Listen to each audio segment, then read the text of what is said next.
Oh. Oh my gosh. I could have swore I was driving a tank in World War II. I'm not kidding you.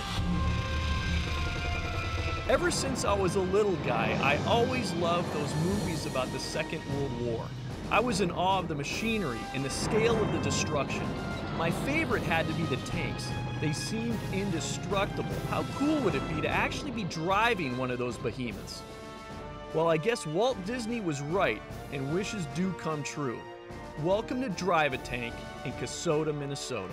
Our Drive a Tank experiences are just that. They're a complete experience. We'll run you through safety, basic safety around the vehicles, and then we start out with a history briefing that's usually about a half-hour long, and that's where you're going to learn about what tanks really are. You got shirts, you got all kinds of stuff for sale here. You got quite an operation. I'm impressed. Thank you. Before getting into one of the green monsters, Tony likes to give a brief military history lesson. You know, it's key that most people don't understand that the reason we have tanks is because of the machine gun. It's that Maxim machine gun that caused the trench stalemates of World War I. Essentially what happened is the Germans had hundreds of these guns firing from a trench, and the Allies just couldn't get across that trench. There was nothing we could do.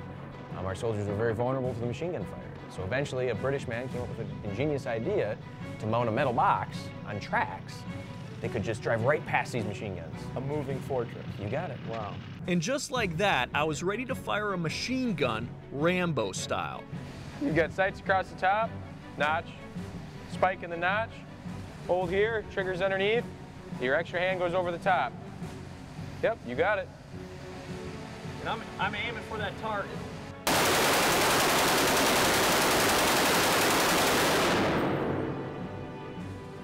So Greg, what'd you think? Well, I thought that was pretty impressive. Just to feel the power of the machine gun and know that, I mean, the rounds are flying through that, the barrel. I mean, you had to invent a tank, right? Exactly. Now you can see the necessity of the tank, why it's so important to have a big metal box that can just drive right past machine gun bullets. And now Tony felt I was ready for the big stuff. This is an amazing display of power right here that you have in this garage, I'll call it. Tell me about all these tanks here. Well, we've got a fair amount of different vehicles. We've got our Abbotts that we use for a lot of our driving. That's kind of the backbone of our fleet. This Chieftain Mark 11 on the end is one of very few in private hands, and that one was actually used to make the movie Reign of Fire. Oh, wow, really? Matthew McConaughey and Christian Bale. Larry's our star car crusher. He crushes the majority of the cars on the property. Nice. Our M4 Sherman is the only one operating to the public right now, for the only tank that you can actually get in, touch, feel, and drive in the world. And on the end, last but not least, is our Russian counterpart, the T-55. He looks mean. Yeah. Where in the world do you accumulate all these tanks, all this military equipment? Well, there really is no tank store or military vehicle store in general. It all comes from different places. Sometimes it is a surplus dealer or people that may manufacture reproduction items, but most of the real key pieces come from individuals, collectors around the country.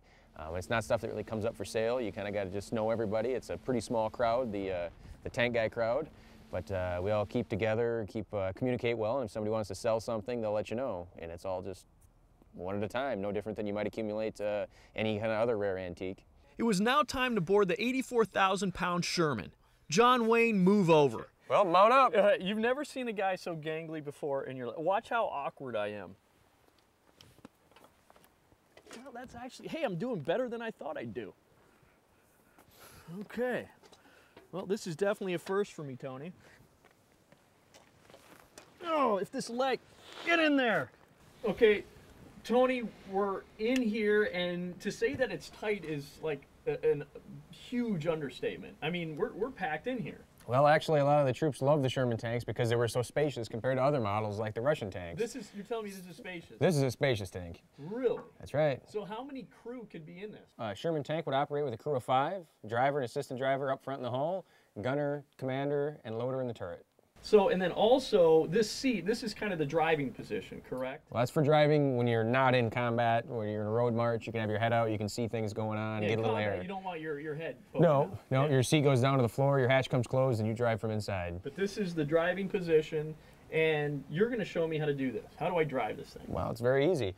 First thing we'll have you do is grab the master switch on your by your left shoulder. Okay. Another one? Now hit the right one. Nice and easy. We're moving. We're moving. And we're off. Oh my goodness. I can't believe I'm driving a tank, Tony. Look at me. And you thought difficult. It's really not that hard. Okay, but I haven't steered yet is the problem. Well, pull your right lever. Okay, I'm pulling right lever. There's a stick. Pull hard. There's no power steering. There you go. That's taking you left. All right. And there's your throttle. Now if I go left a little bit by pulling the left stick.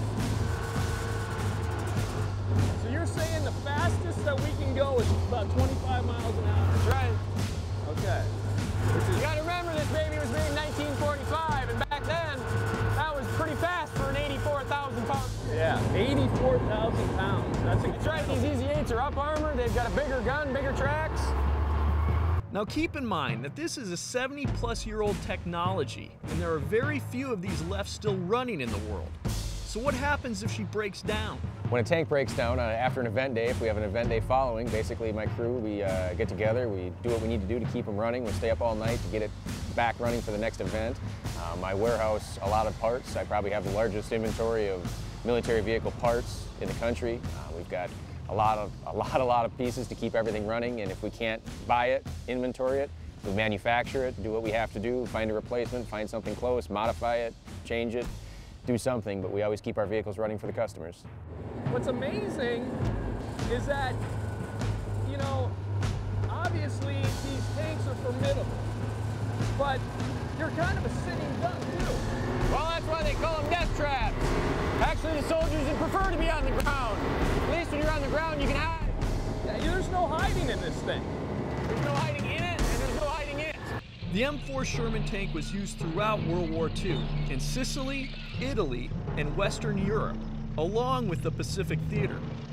A total of 49,324 were produced in 11 plants between 1942 and 1946. It was a true honor to actually drive one of these amazing machines, thanks to Drive a Tank. However, my tank experience was not quite finished. Tony had a special surprise with his favorite tank, Larry. So this is great. We're gonna take that tank and drive over this beater. Well, we like to be able to show people all the different angles of destruction that a tank can provide, and yes, our car crushing is one of them. Here we go, Tony. How's that speed? That'll work. Let's get ready and stop. Woo! I'm liking that. Holy Hot Wheels, Batman. That was a real can crusher. Let's see that one more time.